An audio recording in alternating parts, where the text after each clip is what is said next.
Max, what have you seen the response from organizations out there? Are they all asking about what you're doing from an AI standpoint? And by the way, we keep saying artificial intelligence, but don't we need human intelligence to build all this stuff and bring it to life and make it work?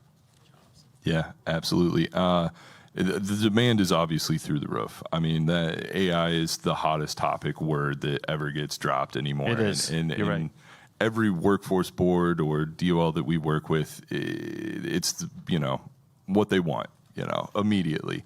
And I think going off of budgetary, like you had mentioned, Bob, it can start at a micro scale too, and Governor Brian talked this morning about being a pioneer, right? And the Virgin Islands is already a pioneer because the accessibility is already there. You want to wait in line for your new AT&T phone, I think he talked about, right?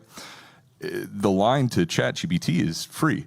It's accessible, and we include these options in our platforms at no additional charge. So Max, are more people today texting than ever before? And if they're texting, why would they need AI to write a text?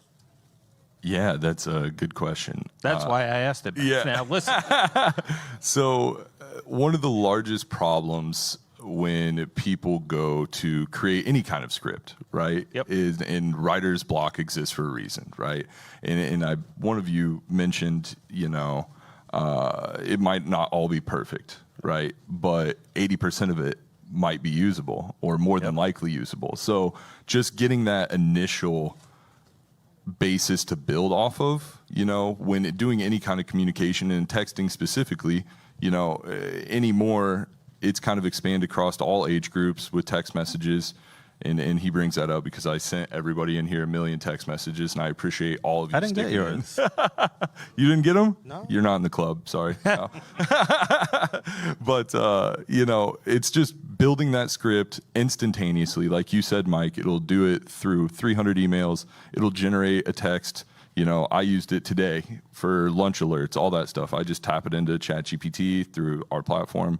Boom, there it is, and it's out the door. So my main takeaway is baby steps. Anytime there's any kind of new innovation, like you mentioned with the lanterns earlier, when they invented the light bulb, people were upset because they had to work at night now.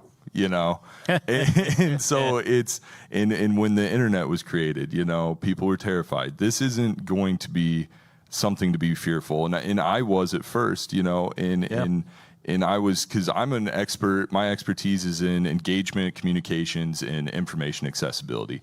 Those are things that, AI can pretty simply resolve, fairly quickly. And I expressed my concerns to my software engineering team, and they call me and walk me off the ledge and just reiterate the fact all the time that it's very accessible, and those who adapt it will only become more efficient, more intelligent.